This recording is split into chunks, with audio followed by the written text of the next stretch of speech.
ත්‍රිලක්ෂණය චතුරාර්ය සත්‍ය පටිසමුප්පාදය ඇතුළත් වෙන්නේ කියලා. ත්‍රිලක්ෂණය කියන්නේ මොකද්ද? අනිච්ච දුක්ඛ අනාත්ම. යද නිච්ඡං තන් දුක්ඛං යං දුක්ඛං තදනත්තා.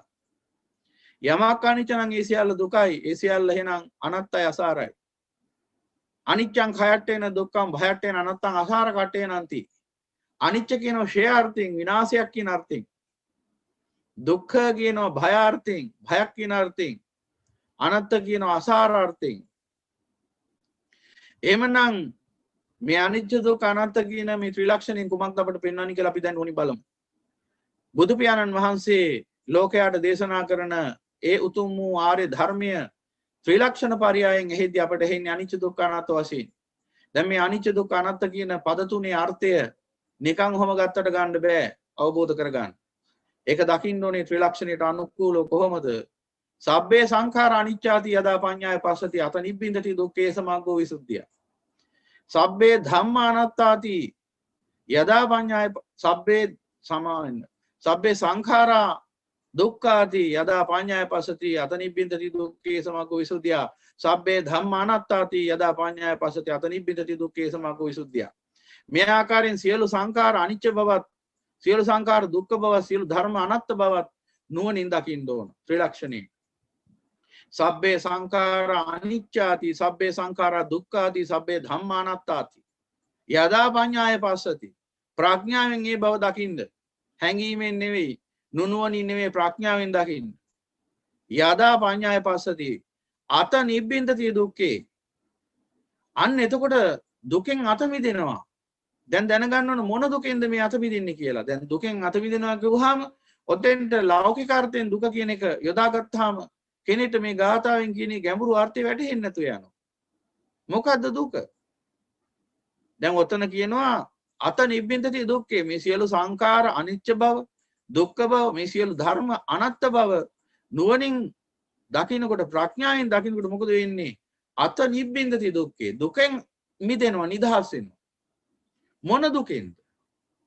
දැන් ඔකට අපි ලෝක සම්මතිය දුක කියන පදේ අර්ථය උතෙන්ට යෙදුවොත් අන්න අර්ථය ව්‍යාකූල වෙනවා. එහෙනම් බලන්න ඕන බුදු පියාණන් වහන්සේ මොන අර්ථයෙන්ද උතෙන්ට ඔය දුක කියන පදේ යොදන්නේ? දුක්ඛෝ දිවික්ඛේ කාමනමේතං අදිවචන. මහාන දුක කියන්නේ කාමයට නම.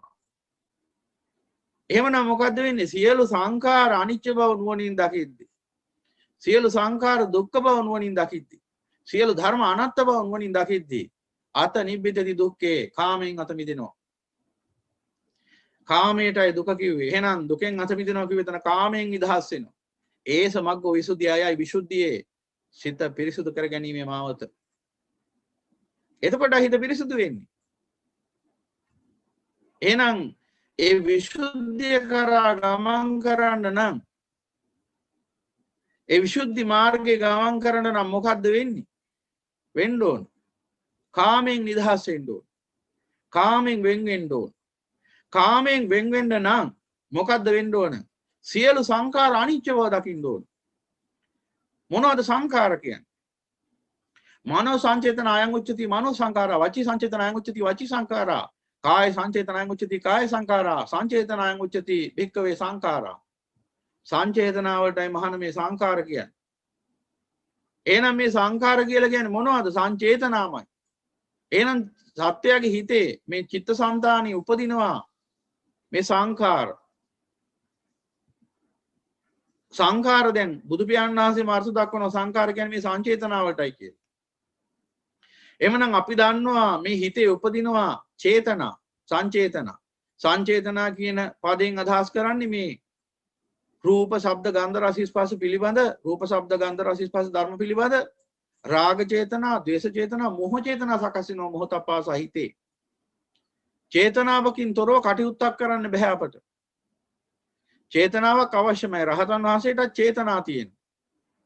සබ්බචිත්ත සාධාරණ චෛතසික 7ක් තියෙනවා. පස්ස වේදනා සංඥා චේතනා මානසිකාර ජීවිතේන්ද්‍ර ඒකාග්‍රතාව කියලා. ওই 7 රහතන් වහන්සේටත් පවතිනවා. රහතන් වහන්සේගේ සිතේ toy සබ්බචිත්ත සාධාරණ චෛතසික පවතිනවා. එහි තියෙනවා චේතනා කියලා චෛතසිකයක්. එhmenan රහතන් වහන්සේට චේතනාවක් තියෙනවා. චේතනාව තියෙනවා. මොන චේතනාවද නැත්තේ? රාගෙන් දේශෙන් මොහෙන් සකස් වෙච්ච චේතනාවයි උන්වහන්සේට නැත්තේ. ඒ කියන්නේ ලෝකයේ අරමුණු පිළිබඳ උන්වහන්සේට රාග චේතනා සකස් වෙන්නේ නැහැ, ද්වේෂ චේතනා සකස් වෙන්නේ නැහැ, මෝහ චේතනා සකස් වෙන්නේ නැහැ. නමුත් චේතනා සකස් වෙන්නේ.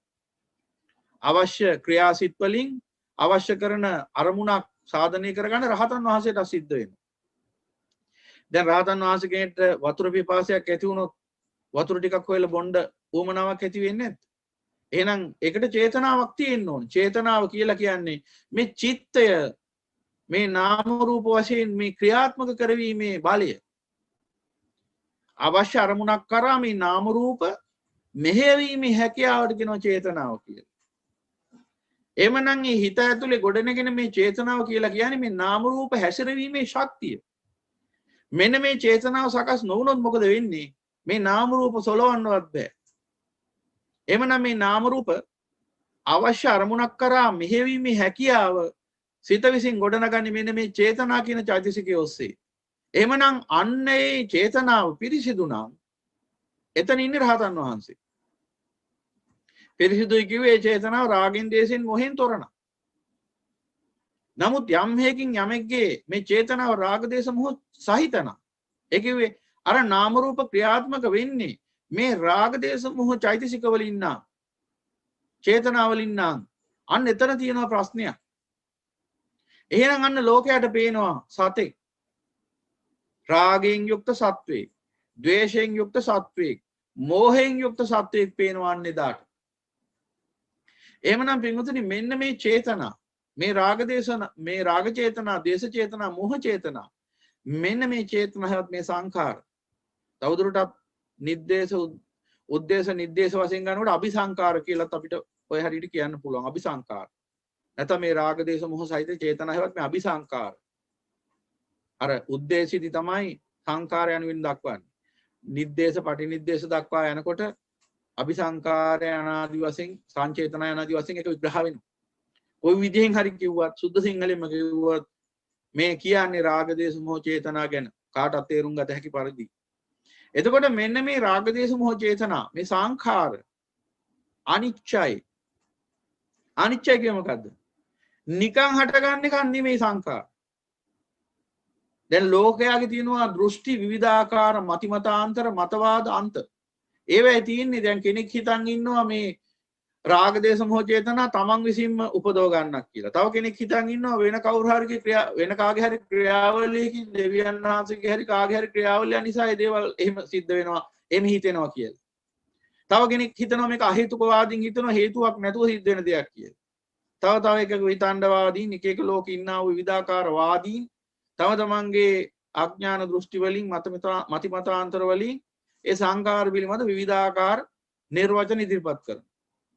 ඒ සියලු මතිමතාන්තර දෘෂ්ටි බිඳ දමමින් අසිරිමත් වූ බුදු පියාණන් වහන්සේ දේශනා කරනවා "යේ ධම්මා හේතු පබ්බාතේ සංහේතු තථාගතෝ ආහ තේ සංචෝ නිරෝධෝ හේවං වාදී මහා සමුනෝ" අන්න අස්සජි මහරහතන් වහන්සේ දේශනා කරනවා ඒ මහා ශ්‍රමණයන් වහන්සේ දේශනා කරනවා මේ කිසිම ධර්මතාවක් නිකන් සකස් වෙනව නෙවෙයි.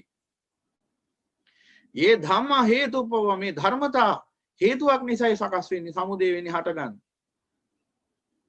තේ සංචය නිරෝධෝ එවං ආදී මහා සමුනේ හේතුව නිරුද්ධ කරන ආකාරයත් උන්වහන්සේ දේශනා කරනවා. හේතුම් පටිච්ච සම්භූතං හේතු භංගා නිරුද්ධති. හේතුවක් ඇති කාලේ ලෝකේ සකස් වෙනවා. හේතුව නිරුද්ධ වුණාම ලෝකය නිරුද්ධ වෙනවා. සම්භූත කිව්වා පණ ඇති භූත, පණ නැති භූත, අචේතනික භූත, සචේතනික භූත සියල්ල සම්භූත. ඒ සියල්ලම හේතුවක් නිසායි සමුදේ වෙන්නේ. එහෙනම් හේතුව බිඳ හැරිය තැන ඒ සියලු සම්භූත නිරුද්ධ වෙනවා. පණ ඇති භූත, පණ නැති භූත සියල්ලක්ම නිරුද්ධ වෙනවා. ලෝකේ සකස් වීම නතර වෙනවා. සංකතය අසංකතය වෙනවා. සංකතය නිරුද්ධ වෙලා ගියාම එතන අසංකතය. ආය අසංකතය කියන්නේ යම් කිසි පිහිටීමක් නෙවෙයි, තැනක් නෙවෙයි, ස්ථානයක් නෙවෙයි. අසංකතය කිව්වේ සංකතය අවසන් වීම. සකස් වෙන දෙයක් නැති තැන පවතින අසංකතය. එහෙමනම් අන්නේ අසංකතය බවට පත් වෙන්නේ මේ සියලු සංකත ධර්ම නිරුද්ධ වුණාම. එහෙනම් සංකත ධර්ම හටගන්න හේතුව හොයලා බලන්න ඕනේ, හේතුව නිරුද්ධ කරන්න ඕනේ. එහෙමනම් අන්නේ සියලු සංකත ධර්ම හටගන්නේ මොන හේතුවෙන්ද? අවිජ්ජාවෙන්. අන්න බුදු පියාණන් වහන්සේ පෙන්වා දෙනවා. එහෙමනම් මේ චිත්තසංතානි රාග දේශ මොහ උපදින්නේ මේ අප විසින් කරන්නක් නෙවෙයි. නයිදන් අත්තකතම් බිම්බා.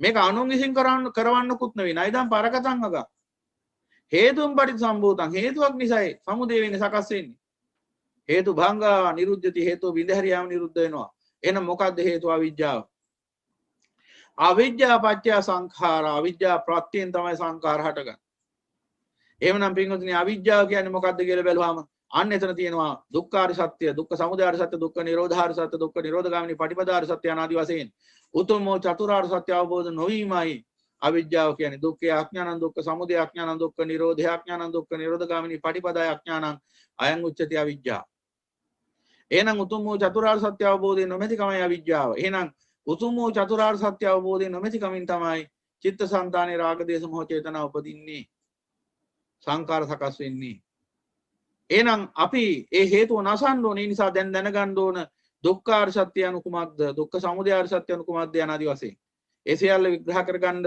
එක සැරේ යන්නේ නැතුව අපි දුක්ඛාර සත්‍ය විතරක් අරගෙන බලමු අපි පසුගිය දේශනාවේදී ඒ පිළිබඳව සාකච්ඡා කළා අද මේ පැහැදිලි කරන්න හදන්නේ මේ ගාථාව තුළ කොහොමද මේ කියන දහම් පරයය ඔක්කොම ඇතුළත් වෙන්නේ කියලා හොඳට අහගෙන ඉන්න තං සුනාත සාදුකං මනසිකරෝත හොඳින් නුවණින් අහගෙන ඉන්න සියලු වැඩ පාසක තියලා සියලු අවධානයන් මේ ධර්මයට යොමු කරන්න. ලෝකේ තියෙන පළහිලව ගැන හිත හිතින් ඉන්න එපා මේ වෙලාවේ. එහෙම කරොත් ඔබ ඔබටම කරගන්න මහා විනාශයක්. එහෙම වුණොත් ඔබේ ලොකුම හතුර ඔබමයි. ඔබට මේ ලෝකේ වැඩිම හානියක් කරන්නේ ඔබමයි. වෙන කවුරුවත් නෙමෙයි. අපි ලෝකේ සතුරු ඉන්නවා කියලා හිතන් ඉන්නවා. ඔබේ සතුර ඔබමයි. ප්‍රඥාවෙන් කටයුතු කළේ නැත්නම්. ඒව හොඳට සිහි කරගන්න. ඒ නිසා හොඳට අහගෙන ඉන්න මේ ධර්ම න්‍යාය දැන් බලන්න බුදු පියාණන් වහන්සේ අපිට පෙන්වා දෙනවා මේ සියලු සංඛාර අවිජ්ජා ප්‍රත්‍ය කරගෙන උපදින අවිජ්ජා පත්‍ය සංඛාරා එහෙනම් උන්වහන්සේ පෙන්නනවා අපට මේ සංඛාර උදේ වෙන්නේ හටගන්නේ උදා වෙන්නේ මෙන්න මේ අවිජ්ජා ප්‍රත්‍ය කරගෙන එහෙනම් මේ සංඛාර වාය වෙන්නේ ඒ කියන්නේ මේ සංඛාර නූපදින තත්ත්වයට පස්සේ සංඛාර අවසන් වෙන්නේ වාය කියලා කියන්නේ පින්වතුනි අපි අනිච්ච දුක්ඛ අනාත්ම දේශනාවකට තව ගැඹුරට යමු වාය කියලා කියන්නේ හටගත් සංකාර නැති වෙලා යන කතාවක් ගැන නෙවෙයි මේ කියන්නේ. හටගත් දේ ඇති වෙනවා නැති වෙනවා ඇති වෙනවා නැති වෙන කතාවක් නෙවෙයි මේ කියන්නේ. හටගත් දේ ගෙවි යනවා ෂේ වෙලා යනවා එහෙම කතාවක් නෙවෙයි මේ කියන්නේ. එහෙම නැත්නම් අපිට කරන්න දෙයක් නැහැ නේ. හටගත් දේ ෂේ වෙලා යනවා කියලා බලන් උඩින් බලන් ඉන්න තියෙන්නේ නිකන්. ප්‍රඥාවෙන් කළ යුත්තක් නැහැ එතන. එහෙනම් මොකද්ද වාය කියන්නේ? වාය කියන්නේ මෙන්න මේ සංඛාර මේ හේතුවෙන් නම් උපදින්න යන්නේ හේතුව නසා දෙමින් මේ සංඛාර අවසානයටපත් වෙනවා. නිරුද්ධ භාවයටපත් වෙනවා. වාය වෙනවා කිව්වේ ඒක. ලෝකේ තියෙන අවසානය කියලා එකක් වචනයක්. ලෝකෝත්තර වශයෙන් උත් ඒ වචනය ඇතුළත් වෙනවා අවසානය කියලා. හැබැයි ඒ දෙකේ තියෙන දෙකක්. දැන් මිනිහෙක් උපදිනවා සිරිපාල නමින් ඉන්නවා. මේ සිරිපාලගේ අවසානයක් ලෞකික වශයෙන් උපනවන්න පුළුවන්. මොකද මරණය. අන්න ඒකත් අවසානයක් තමයි. එතකොට ඒකට තියෙන ලෞකික අර්ථය ලෝකීය අර්ථය ලෝකයේ අවසානය කියලා කියන්නේ මරණය. එතකොට ඉවරයි සිරිපාලගේ ඔක්කොම සම්බන්ධතාවත් ඉවරයි ඔක්කොම ඉවරයි මරණයෙන් පස්සේ. සිරිපාල අවසන්. හැබැයි ලෝකයට අනුව. හැබැයි සිරිපාල නැමැති භවික සත්‍යයට නැත්නම් ඒ සාංශාරික වශයෙන් ගමන් කරන ඒ හේතුඵල වශයෙන් භවයෙන් භවයට නිර්මාණය වෙන නාම රූප පරම්පරාවට අවසානයක් සිදු වුණේ නැහැ. ඒක තව දුරටත් යනවා. ඒ නිසා සතර අපාගත වෙලා විවිධාකාර ලෝක තලවල ඉපදී ඒ සාංශාරික සත්‍ය ගමන් කරනවා. එවනම් ඒ භවයට විතරයි අවසානය සිද්ධ වුනේ. එහෙනම් ඒක తాවකාලික අවසානයක්. හැබැයි බුදු පියාණන් වහන්සේ පෙන්වන්නේ සදාතනික අවසානයක්. එහෙනම් බුදු පියාණන් වහන්සේ මේ වාය කියන්නේ ලෝකයා කියන අවසානය නෙවෙයි. බුදු පියාණන් වහන්සේ පෙන්වන්නේ ලෝකෝත්තර අවසානය. ලෞකික අවසානය නෙවෙයි ලෝකෝත්තර අවසානය. ඒ කියන්නේ తాවකාලික අවසානය නෙවෙයි. සදාතනික අවසානය.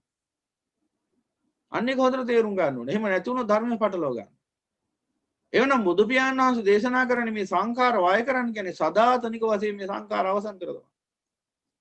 සදාතනික වශයෙන්ම සංඛාර නිරුද්ධ කරන්න නම් අවසන් කරන්න නම් සංඛාර උපදින හේතුව මුලින්ම සිඳලා අයින් කරන්න ඕනේ. එතකොට සදාතනික වශයෙන්ම සංඛාර නිරුද්ධ වෙනවා. අනිත්‍යවත සංඛාරා උපාද වාය ධම්මින උපජ්ජිත්වා නිරුද්ධಂತಿ තේසං රූපසමෝ සුඛෝ මේ සියලු සංඛාර ඒකාන්තයෙන් අනිත්‍යයි. හේතුඵල වශයෙන් උදාවන ධර්මතාවක් මේ සංඛාර. ඒකාන්තයෙන් මේ සංඛාර උරුම කරලා දෙන්නේ දුක්ඛ ස්කන්ධයක්. කොහොමද? අවිජ්ජා පත්‍ය සංඛාරා සංඛාර පත්‍ය විඥාන විඥාන පත්‍ය නාම රූපං නාම රූප පත්‍ය සලආයතන සලආයතන පත්‍ය පස්සු පස්ස පත්‍ය වේදනා වේදනා පත්‍ය තණ්හා තණ්හා පත්‍ය උපාදාන උපාදාන පත්‍ය භව අන්න කර්ම භවය හදනවා භව පත්‍ය ජාති අන්න ජාතිය උපාද කරලා දෙනවා අත්ති කාම භව අත්ති උප්පත්ති භව කර්ම භවයක් ඇති කල්ලි උප්පත්ති භවයක් ඇත ඒ න්‍යායට අනුකූලව භව පත්‍ය ජාති කියලා නැවත ජාතිය සකස් වෙනවා පුනර්භවය පුනරුත්පත්තිය කියනවා නැත්තම් නැවත භවයක උපදිනවා ඊළඟ භවයේ උපදිනවා සත්‍යය හේතුඵල වශයෙන් එකම සත්‍යයක් නොවේ අවිපරිණාමීය සත්‍යයක් නෙවෙයි විපරිණාමීය සත්‍යයක් ආත්මයක් පනවන්න බැරි සත්‍යයක් සුද්ධ සිංහලෙන්ම ගත්තාම එහෙම සත්‍යයක් උපදිනවා එයත් නෑ කිව්වහම උච්ඡේද දෘෂ්ටියට වැටෙනවා එයා ඒකීය සත්‍යයක් කිව්වොත් සංසාරය යන ආත්මයක් කියලා කිව්වොත් සාසත දෘෂ්ටියට වැටෙනවා ඒ දෙකටම නැතුව ඒ අන්ත දෙකින්ම නිදහස් වෙලා ධර්මයට අනුව හේතුඵල ධර්මයට හේතුඵල පටිසමුප්පාද ධර්මයට අනුව ඒ කාරණාව දැක්කහම පේනවා කර්මානුරූපව කම්මසකෝමි කම්මදායදෝ කම්මයෝනි කම්මබන්දු කම්මපටිසන්න අයං කම්මං කරිසාමි කල්යාණං වා පාපකං වා තස්ස දායදෝ භවිස්සාමි इति අනාදි වශයෙන් කර්මය ඥාතිය කරගත්ත කර්මය පිළිසරණ කරගත්ත කර්මෙන් උපදින සත්‍යයක් ඉන්නවා හේතුඵල වශයෙන් එයත් නෑ කිව්වහම උච්චේ දෘෂ්ටියයි ඒකයි දසවස්තුක මිත්‍යා දෘෂ්ටියටත් වැටෙනවා එතකොට නාත්‍ය සුඛ දුක්ඛටානම් කම්මානම් පලං විපාකම් කිව්වහම ඒකයිල දසවස්තුක මිත්‍යා දෘෂ්ටිය ඒ නිසා පින්වතුනි අන්න ඒකයි ධර්මයේ පරිස්සමෙන් පරිහරණය කරන්න ඕන හරියට හොඳින් නුවණින් සිවුම්ව තේරුම් ගන්න ඕන එහෙමනම් අන්නර සාංශාරික වශයෙන් කර්මයෙන් සකස් කරනව සත්‍යයක් ඉන්නවා එතකොට එහෙමනම් මෙන්න මේ සත්‍යය තමයි අන්නර කර්ම භවෙදි සකස් වෙන්නේ දැන් මොකද වෙන්නේ භවපච්චය ජාති කියලා උපදිනවා ජාතියක් සකස් වුණාද ඒ ජාතියට උරුම ධර්මතා ටිකක් තියෙනවා ජාතිපච්චය ජරා මරණං ශෝක පරිදේව දුක්ඛ දෝමනස් උපායාස සම්භවති ඒව මේ තස්ස කේවලස දුක්ඛකන්ද සමුදය හෝති අපි ලෝකයා සත්‍යයක් විදියට පුද්ගලයෙක් විදියට ආත්මයක් විදියට පනවගත්තට බුදු පියාණන් වහන්සේ මේ නාම රූප පොදියට කියන්නේ දුක්ඛ ස්කන්ධය කියලා අපි තමයි ඒකට නමක් දාගෙන ඉන්නේ අවිජ්ජාවෙන් අහවලා කියලා ඒක ලෝක සම්මුතිය හැබැයි පරමාර්ථ ධර්මය ඇතුලේ එහෙම සත්‍යයක් පුද්ගලයෙක් ආත්මයක් පනවන්න හැටියක් නෑ මොකද නාම රූප වලට කොහොමද අපි සත්‍යයක් පුද්ගල සත්‍යයක් පුද්ගලත්වයක් ආරෝපණය කරන්නේ මේ නාම රූප ආරෝපණය කරන නාම රූප වල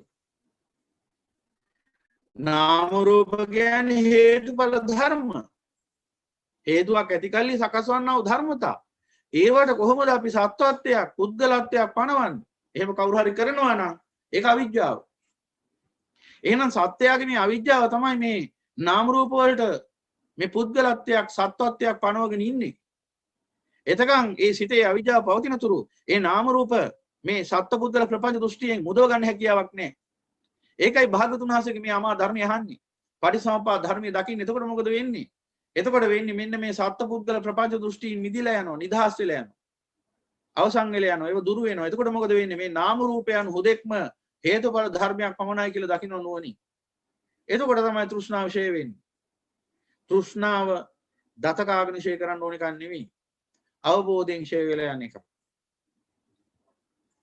ඒ කාරණාව කියද්දි ගිය සතිය අපේ පින්වතියක් අහපු ප්‍රශ්නිකුත් මට මතක් වුණා මම ඒකට උත්තරයක් මේ ධම් සාකච්ඡාව මැදදී දෙන්න එතකොට එහෙනම් අන්න භවපච්චය ජාති කියලා ජාති සකස් වුණාට පස්සේ ජාතියට උරුම ධර්මතාව වශයෙන් මේ දුක්ඛ ස්කන්ධය නැවතත් පහළ වුණා එහෙනම් සංඛාර උපද්දලා තියෙන දුක්ඛ ස්කන්ධයක් එහෙනම් ඒ කාන්තෙම මේ සංඛාර දුක පිණිසමයි හේතු වෙන්නේ ඒ කාන්තෙම මේ සංඛාර මෙලවත් දුක පරලොවත් දුකමයි උරුම කරලා දෙන්නේ ඒ කිව්වේ චිත්තසංතානයේ සකස් වෙන මේ රාග දේශ මොහ චේතනා සත්‍යයට මෙලවත් දුක පිණිසමයි පවතින්නේ පරලොවත් දුක පිණිසමයි පවතින්නේ ගැන කිසිම ගැටලුවක් නැහැ කිසිම සැකයක් නැහැ බුද්ධ ශ්‍රාවකයන් හැබැයි ශ්‍රී සද්ධර්මයේ අසන නොඅසන ලද අනාර්යයන්ට අන්න තියෙන එකට සැක සංකා බොහෝ තියෙනවා ඒ පිළිබඳ අනවබෝධයමයි උන්ගේ මේ සාංශාරික ගමනට හේතු වෙන එකට තමයි අවිජ්ජාව කිව්වේ මොකද ඒ අය සියලු දෙනා හිතන් ඉන්නේ මේ චිත්තසංතානයේ උපදින රාග චේතනා ද්වේෂ චේතනා මෝහ චේතනා හෙවත් මේ සංකාර තමාට සැපේ පිණිස හේතු වෙන්නේ කියලා ඒ නිසා ඒ නිසා සත්‍ය ලෝකයක් ගොඩනගාගෙන තියෙන්නේ සංකල්පීය වශයෙන් ලෝකයක් හිත ඇතුලේ ගොඩනගාගෙන ඒ ලෝකයේ පදාර්ථ ලෝකයක් බවට පත් කරගෙන තමයි ජීවත් වෙන්නේ. දැන් මේ අපිට මතු පිටින් පේන මේ පදාර්ථ මේ බාහිර ලෝකයේ සිත ඇතුලේ සකස් කරගත් එකක්. මේ අවිජ්ජාවෙන් යුක්ත සත්‍යයන්ගේ සිත ඇතුලේ සකස් වෙච්ච ලෝකය තමයි අපිට මේ පදාර්ථ බාහිර ධාතු වලින් මහ භූත රූප වලින් සකස් වෙච්ච ලෝකයක් වශයෙන් පේන්න ගන්න විද්‍යමාන වෙන්නේ. මේ සංකල්පීය ලෝකයේ සත්‍යයේ සිත ඇතුලේ තියෙන. එහෙමනම් පින්වතුනි අන්න අර රාග දේශ මොහ චේතනාවත් මේ සංකාර සැපේ පිණිස පවතිනවා කියන වැරදි නිගමනීය දෘෂ්ටියේ අනවබෝධීන ලෝක සත්‍යය මොකද කරන්නේ? ඒ සංකාර තව තවත් වර්ධනය කර ගැනීම වැඩ පිළිවෙලකට නිරත වෙනවා. ඒ නිසා තමයි එකෙන් එක පැහැදිලි කරන්න ඕනේ ඔබ ප්‍රඥාවන්ත පිරිසක් ඔබට වැටහෙනවානේ. සංකාර වර්ධනය කරගන්න තමයි මේ ජීවිතේ ඔක්කොම තියෙන මේ පළහිලව් ටික හදාගෙන තියෙන්නේ. සාමාන්‍ය සම්මුතිය ගත්තොත් මොන දේ ගත්තත් අධ්‍යාපනය කියයි, රැකී ආරක්ෂා කියයි, විවාහය කියයි, නිලතල බලතල, ධන ධාන්‍ය, භවභෝග මේ සේරම මේ ලෝකයා මේ අඥාන කමින් එහෙම නැත්නම් මේ චතුරාර්ය සත්‍ය නොදන්නා කමින් අවබෝධ නොවූ ඒ අඥාන කමින් සකස් කරගත්ත මේ සියලු ලෞකික ධර්මතා මේ සකස් කරගෙන තියෙන්නේ මොකටද? මේ ලෞකික වැඩපිළිවෙල, මේ ලෝක වැඩපිළිවෙල, මේ ජීවන වැඩපිළිවෙල කියන එක හදාගෙන තියෙන්නේ මොකටද? ජීවන වැඩපිළිවෙල කිව්වහම නිකම්ම ජීවන වැඩපිළිවෙලක් නෙවෙයි ඒක. ආස්වාදයේ පිනිස පවත්වාගෙන යන ජීවන වැඩපිළිවෙල. මෙන්න මේ කාම ලෝක වැඩපිළිවෙල, මේ කාම වැඩපිළිවෙල මේ සියල්ලක්ම සකස් කරගෙන තියෙන්නේ මොකටද? අන්න අර රාග දේශ මොහ චේතනා උපද්දව ගැනීමේ අරමුණයි. තව තවත් රාගයේ දේශයේ මෝහය පවත්වාගෙන යෑමේ අරමුණයි. අපි හිතනවා මේක තමයි ජීවිතේ. අපි හිතනවා මේකට තමයි ජීවත් වෙනවා කියන්නේ. ජීවිතේ තියෙන්නේ විඳවන්න නොවේ විඳින්නයි. එහෙමනම් හොඳට රාගය උපදව ගන්න ඕනේ හිතේ. ඒ නිසා මොකද වෙන්නේ? රාගය උපදව ගන්න සමත් වෙන ආකාරයේ කාම ගුණ සහිත රූප, ශබ්ද, ගන්ධ, රස, ස්පර්ශ ධර්ම ලෝකේ බහුල කර ගන්න ඕනේ. එතකොට සැපවත් ලෝකයක් නිර්මාණය වෙනවා. ලස්සන ලෝකෙක ඉපදිලා ඉන්නේ කියලා එදාට හිතෙනවා.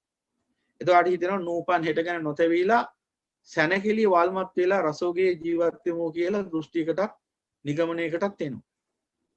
වල්මත් වෙමු කියලා කියන්නේ මත් වෙනවා නෙවෙයි, වල්මත් වෙනවා කියලා. එතකොට මෙන්න මේ කාම වැඩපිළිවෙල, මේ ලෝක වැඩපිළිවෙල ලෝකය සකස් කරගත්තේ මොකටද? අන්නර රාග දේශ මොහ චේතනා තව තවත් උපදව ගන්න. ඒවා පවත්වාගෙන යන්න. ඒවා පවත්වාගෙන යෑමේ දිගුවක් හැටියට. ඒවා තවදුරටත් මේ ලෝක වැඩපිළිවෙල තුළ බහුලව වර්ධනය කර ගැනීමේ ක්‍රියාවලියක් හැටියට තමයි මේ ලෝක වැඩපිළිවෙල සකස් කරගෙන තියෙන්නේ. දැන් අපි දවස ගානෙම අපි කියනවා දියුණු වෙනවා කියනවා, සංවර්ධනය වෙනවා කියනවා, අධි පරිභෝජනවාදී සමාජයක් කියනවා, නව ලිබරල් වාදී සමාජ කියනවා. මේ හැම එකක් ඇතුළෙම තියෙන්නේ මොකද්ද කියලා ප්‍රඥාවෙන් බලන්න. මේ හැම එකක් ඇතුළෙම තියෙන්නේ මේ ඇහැ කන නාසය දිව ශරීරය මාස පිනවීම. ඒක නිදහසේ පිනවීම. ඒක ඇතිතරම් පිනවීම. ඒවට තමයි අපි මානව හිමිකම් කියලාත් ඒවා ලෝකේ අර්ථකථනය කරගෙන ඉන්නවා ඒවා යම් ඒවා. ඒවට නිදහස ඕන. ඔබ දකින්න ඇති පහුගිය කාලේ විවිධාකාර රටවල මිනිස්සු මේ භයානක වසංගතයක් පැතිරෙනවා කොරෝනා කියලා. මේ වසංගතය නිසා ලෝකේ විවිධාකාර පාලකයන්ට සිද්ධ වුණ තමන්ගේ රටේ යම්කිසි ආකාරයකින් නීති රීති පනවලා මිනිසුන්ගේ නිවාසවල ඒ ස්ථානවල හිර කරන්න. මොකද මේ තරම් භයානක වසංගතයක් නිසා. එතකොට මොකද වුනේ? එතකොට අර කාමයෙන් ඇලලී ගත්ත සිත් ඇති අර අසත්ජනියෝ, අර අසත්පුරුෂ එහෙම නැත්නම් අඥාන මිනිස්සු මොකද කිව්වේ? අපි මැරුණත් කවන්නේ අපට මානව අයිතිවාසිකම් දියව. අපට ඕන මෙහෙම හිර වෙලා ජීවත් වෙන්න නෙමෙයි, අපට ඕන නිදහසේ ජීවත් වෙන්න. නිදහසේ ජීවිතවල මලක් මොකද කියලා උන් කල්පනා කරා. ඒ කිව්වේ ඔවුන්ට මේ රෝගේ සමනය කරගන්නවත් මේ ඇහැ කන නාසය දිව ශරීර මස පිනෝන එක පොඩ්ඩක් අමතක කරලා පැත්තකට වෙලා හුදකලා වාසය කරන්න බෑ. ඒ තරම් මොවුන්ගේ කාමසිත බලවත්. එහෙමනම් පින්වතුනි මේ මුළු ලෝකයා මේ වැඩ පිළිවෙල හදාගෙන ඉන්නේ මොකටද? මෙන්න මේ සංඛාර තව තවත් උපදවා ගන්නත් පවත්වාගෙන යන්න. එහෙනම් අන්න ලෝකයා මේ සියලු සංඛාර තමාට සැපේ පිණිස හේතු වන ධර්මතා කියලා හිතාගෙන ඉන්නවා. මේ සියලු සංඛාර තමා විසින්ම උපදවාගෙන තමන්ගේ සැපේ පිණිස පවත්වාගෙන යන ධර්මතා කියලා හිතාගෙන ඉන්නවා. ඒ සංඛාර නැවති ධර්මතා තමන්ට මෙලවත් පරලොවත් සැපේ පිණිස හේතු වෙනවා කියලා හිතාගෙන ඉන්නවා. ඒ සංඛාර කියන කොටට තමයි පුඤ්ඤාභි සංඛාර, අපුඤ්ඤාභි සංඛාර, ආනිඤ්ඤාභි සංඛාර කියන මේ සියලු සංඛාර ඇතුළත් වෙන්නේ. පින්කම් ඇතුළත් වෙනවා, පව්කම් ඇතුළත් වෙනවා, අර අරූපාවචර ධානය ලැබමින් ලබන්නා ආනිජ්ජාපි සංකාරයත් ඇතුළත් වෙනවා. එහෙනම් මේ හැම සංකාරයක් ඇතුළෙම මිනිස්සු පින් කරන්නේත් පව් කරන්නේත් අර ආනිජ්ජාපි සංකාරය ඒ ඍෂිවරු ආදී තාපසය ආදී අය වඩන්නේ සැපේ පිණිසයි. එයාලා හිතන්නේ මේ සංකාර වලින් සැප උපදින්නේ කියලා. හැමතිස්සෙම. එහෙම සැප උපදිනවා කියලා හිතාගෙන තමයි කෙනෙක් පින් කරන්නේ, කෙනෙක් පව් කරන්නේ, කෙනෙක් අන්නර විදියට හුදකලා සමාපත්තියකට සමාදින්නේ. මොන උපදිනවා කියලා හිතන්නේ. සැප උපදිනවා කියලා හිතාගෙන. නමුත් ඇත්තටම ඒ සංඛාර අවසානයේ උරුම කරලා දෙන්නේ මොනවද? ඒ අවසානයේ ඒ සංඛාර නිසා උරුම වෙන්නේ සත්‍යයට දුක්ඛ ස්කන්ධය. එමනම් දුක්ඛ ස්කන්ධය උරුම කරන දුක්ඛ ස්කන්ධය උරුම කරලා දෙන ධර්මතාවක් තමයි සංඛාර. එමනම් මෙන්න මේ සංඛාරවල ඒ ලක්ෂණය තමයි මෙන්න මේ අනිච්ච ලක්ෂණයෙන් භාග්‍යතුන් වහන්සේ පෙන්වන්නේ. ඒ වගේම දුක්ඛ ලක්ෂණයෙන් පෙන්වන්නේ. මේ සියලු සංඛාර අනිච්චයි, ඒකාන්තයෙන් අනිච්චයි. මේ සියලු සංඛාර සත්‍යයට දුක පිණිසමයි පවතින්නේ, විනාශය පිණිසමයි පවතින්නේ. ජාති ජරා ව්‍යාධි මරණ ශෝක පරිදේ දුක්ඛ දෝමනස උපායාස යනාදී වශයෙන් වූ දුක්ඛ ස්කන්ධය පිණිසමයි පවතින්නේ. ඒකාන්තයෙන් මේ රාග දේශ මොහ චේතනා අවඩක්මයි සිද්ධ කරන්නේ, විනාශයක්මයි අත් කරලා දෙන්නේ, සංසාර දුකටමයි ඇදලා දමන්නේ. උපාද වාය ධම්මිනෝ මේ සංකාර නැමැති ධර්මතා උපදවන එක වය කරලා දාන්න ඕනේ. කියන්නේ මෙහි හට ගැනීම නිරුද්ධ කරලා දාන්න ඕනේ. මේ සංකාරයන්ගේ උපත අවසන් කරන්න ඕනේ. සංකාර උපදින ක්‍රියාවලිය නතර කරලා දාන්න ඕනේ සදහටම. උප්පජ්ජිත්වා නිරුද්ධාන්තියේ සංකාරයන්ගේ හට ගැනීම යම් නිරුද්ධ භාවයක් ඇද්ද තේසං ූපසමෝසුකෝ අන්නේ සංසිඳීමටයි සැපේ කියන්නේ, නිවන කියන්නේ. ඒතං සාන්තං ඒතං පාණිතං යදිදං සබ්බ සංකාර සමතු සබ්බෝපති පටිනිස්සග්ගෝ තණ්හක්ඛයෝ විරාගෝ නිරෝධෝ නිබ්බානන්ති. මේ සියලු සංකාරයන්ගේ සමතයක් ඇද්ද, නිරෝධයක් සංසිඳීමක් ඇද්ද? එය සියලු ලෝකයේ සියලු උපාදානයන්ගේ නිරුද්ධ භාවයයි. ඒ සියලු ලෝකයන්ගෙන් වෙන්වීමයි. ඒ තණ්හාවේ අවසානයයි. ඒ ලෝකයේ ඇසුරු කිරීමෙන් වෙන්වීමයි. එය සියලු රාග දේශ මොහ චෛතසික සංකාරයන්ගේ උදාවෙන් වෙන්වීමයි, නිරුද්ධ වීමයි, සියලු දුක්ඛේ අවසානයයි.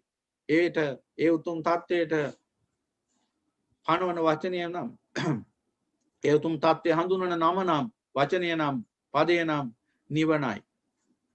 එහෙමනම් මෙන්න මේ සියලු සංඛාර අනිත්‍ය බව නුවණින් දකින්න ඕන. හේතුවක් ඇති කල්ලි සමුදය වෙන ධර්මතා, උදා වෙන ධර්මතා කියලා දකින්න ඕන නුවණින්. එහෙනම් ඒකම දකින්නවා හේතුවකින් නම් සංඛාර උදා වෙන්නේ. ඒ උදා වෙන සංඛාර කෙලවර දුක්ඛ ස්කන්ධයන් උරුම කරලා දෙන ඥානවන්තයෝ තීරණයක් ගන්නවා. එහෙනම් වහාම මේ සංඛාර නිරුද්ධ කළ යුතුයි. වහාම මේ සංඛාර අවසන් කළ යුතුයි. වය කියලා කියන්නේ හටගත් සංඛාරේ ගෙවිලා ෂේ වෙන එකට නෙවෙයි.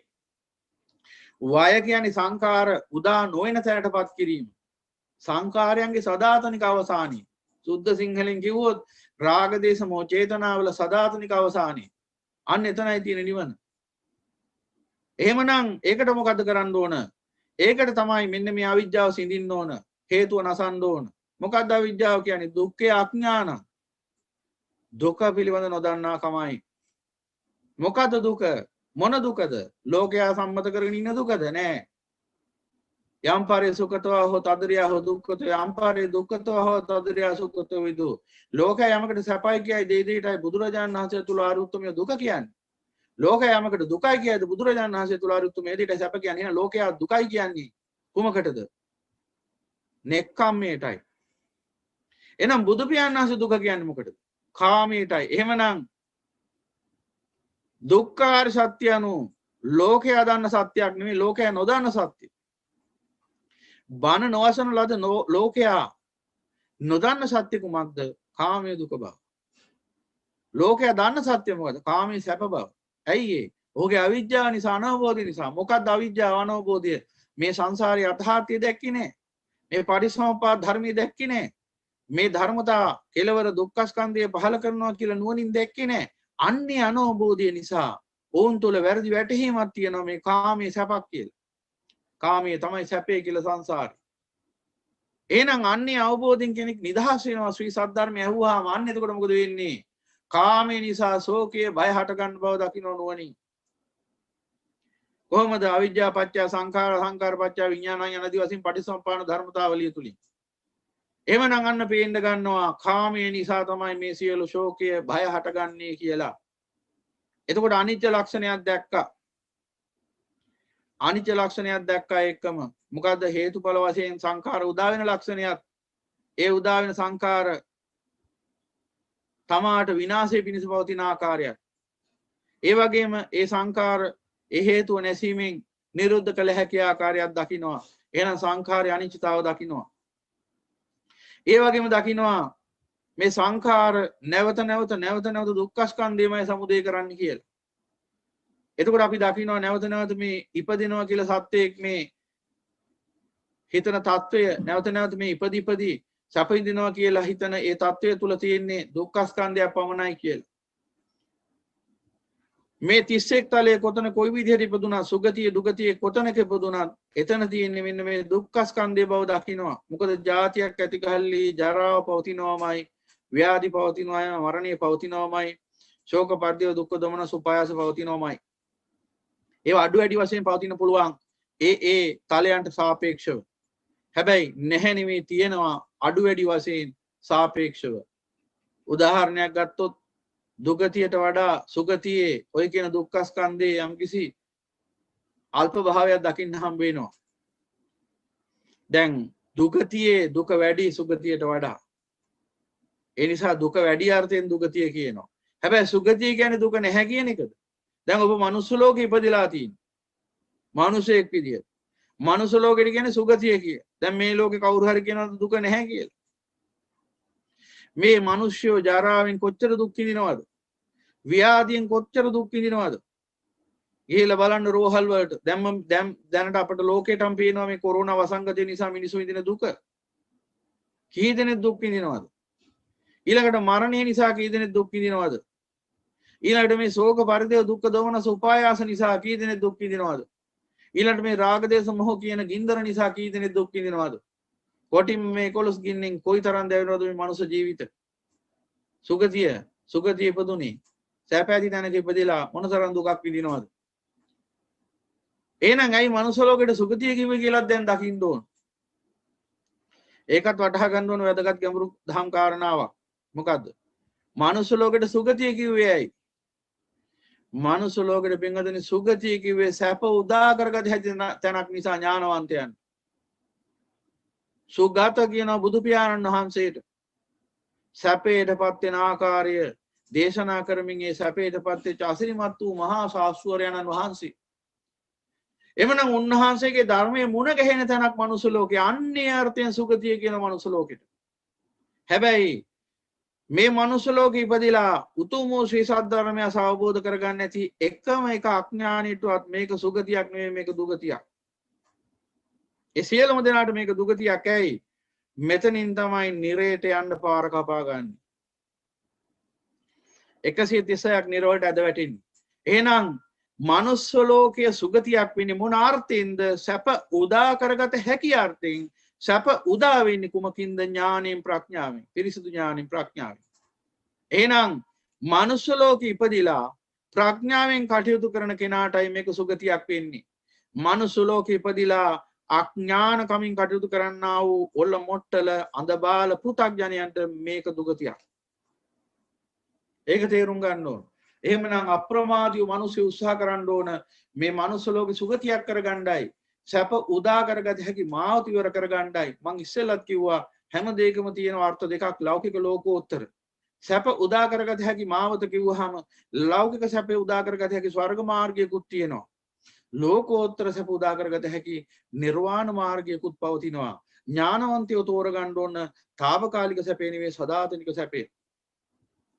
එහෙමනම් අන්න අපට පේනවා කාමයේ සැපයි කියලා හිතාගෙන ඉන්න ලෝක සත්‍යය කාමයේ සැපයි කියන දෘෂ්ටිය තුල ඒ අනවබෝධය තුල ඉඳන් කටයුතු කරනකොට ඔහුගේ චිත්තසංතානයේ උපදින රාග දේශ මොහ මගින් ඔහුට උදා කළ දෙන්නේ මෙලොවත් පරලොවත් භයයි ශෝකයයි භයයි. එහෙමනම් පින්වතුනි ඒ දහම් ව්‍යාකරණය තුල ගැඹුරින් දකින්න ලෝකයා හිතන් ඉන්නේ කාමය සැපක් කියලා. බුදු පියාණන් වහන්සේ ලෝකයට පෙන්ලා දෙන්නේ කාමයේ තමයි දුක. එහෙනම් කාමයේ පසුපස හඹාගෙන යන කෙනාට උරුම වෙන්නේ දුක්ඛ ස්කන්ධය. මෙලොවත් පරලොව. එයාට තමයි මේ ජාති ජරා ව්‍යාධි මරණ ශෝක පරිදේව දුක්ඛ දොමනස උපායාස පියෙහි විප්‍රයෝග දුක්ඛ අපේ සංපයෝග දුක්ඛ යම්පිච්ඡන ලබති තම්පි දුක්ඛං කියන මේ දුක්ඛ ස්කන්ධය මුරුම වෙයි. කාමයේ සැපයි කියන මුලා සහගත මානසිකත්වයේ ඉන්න සත්‍යයට. එහෙමනම් ඒ කාමයේ කෙරෙහි පවතින ඇල්ම තෘෂ්ණාවම තමයි ඔහුට මෙලොව වශයෙන් පරලොව වශයෙන් දුක උරුම කරලා දෙන්නේ. කාමයට තියෙන කැමැත්තමයි ඔහු විනාශය කර අරගෙන යන්නේ. එහෙනම් කාමයේ කෙරෙහි තියෙන ඇල්ම තමයි මේ දුක උදා කරන හේතු හේවත් දුක්ඛ සමුදය. ඊළඟට කාමයේ කෙරෙහි යම්කිසි ඇල්මක් තිබුණාද ශ්‍රී සද්ධර්මය සහ ඇල්ම දුරු වෙනවා. දැන් දුරු වෙනකොට මොකද වෙන්නේ? දුරු වෙනකොට මොකද වෙන්නේ? විඥාව පහළ වෙනවා. ඒ කිව්වේ අවිජ්ජාව දුරු වෙනවා. අවිජ්ජාව දුරු වෙනකොට මොකද වෙන්නේ? අවිජ්ජා නිරෝධෝ සංඛාර නිරෝධා කියලා රාග දේශ මොහ චේතනා නිරුද්ධ වෙන්න පටන් ගන්නවා. එහෙමනම් නිරෝධය කියන්නේ මොකද්ද? මේ රාග දේශ මොහ චේතනාවල හට නොගැනීම නූපදීම. එහෙනම් නූපදින්නේ කොහොමද රාග දේශ මොහ චේතනා? මෙන්න මේ කාමයේ දුකක් කියලා අවබෝධ වුණාම කාමයේ දුකයි කියන අවබෝධය තුළ ඉඳගෙන දිගින් දිගට ඒ ධර්මය මෙනෙහි කරනකොට මොකද වෙන්නේ? අන්න ඔහුගේ සිතේ අවිජ්ජාව දුරු වෙනවා, විඥාව පහළ වෙනවා, රාග දේශ මොහ නිරුද්ධ වෙලා යන ක්‍රමානුකූලව. රාග දේශ මොහ නිරුද්ධ වෙනවා. දැන් මොකද වෙන්නේ? රාග දේශ මොහ නිරුද්ධ වෙනකොට එහෙම නැත්නම් සංඛාර නිරුද්ධ වෙනකොට සංඛාර නිරෝධෝ විඥාන නිරෝධා විඥාන නිරෝධෝ නාම රූප නිරෝධා නාම රූප නිරෝධෝ සලආයතන නිරෝධා සලආයතන නිරෝධෝ පස්ස නිරෝධා පස්ස නිරෝධෝ වේදනා නිරෝධා වේදනා නිරෝධෝ තණ්හා නිරෝධා තණ්හා නිරෝධෝ උපාදාන නිරෝධා උපාදාන නිරෝධෝ භව නිරෝධාන්න භවය නිරුද්ධ වෙලා යන කර්ම භවේ.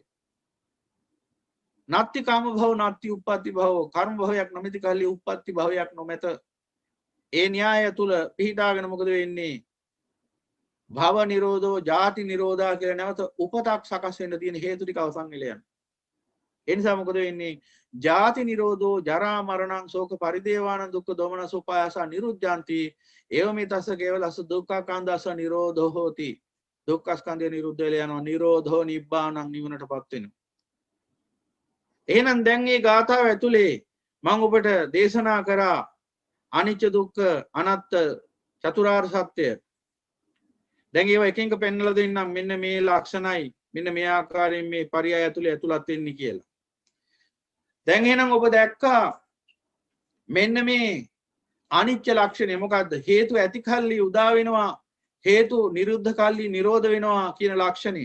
එහෙනම් සංකාර හේතුවකින් හටගන්න ආකාරයත් ඒ හේතු නිරෝධයෙන් සංකාර නිරුද්ධ වෙන ආකාරයත් ඔබ නුවණින් දැක්කා. එහෙනම් අනිච්ච ලක්ෂණය දැක්කා.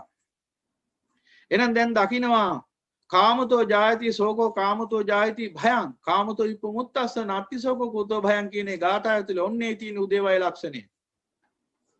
හේතුවක් නිසා උදා වෙනවා, හේතු නිරෝධයෙන් නිරුද්ධ වෙනවා.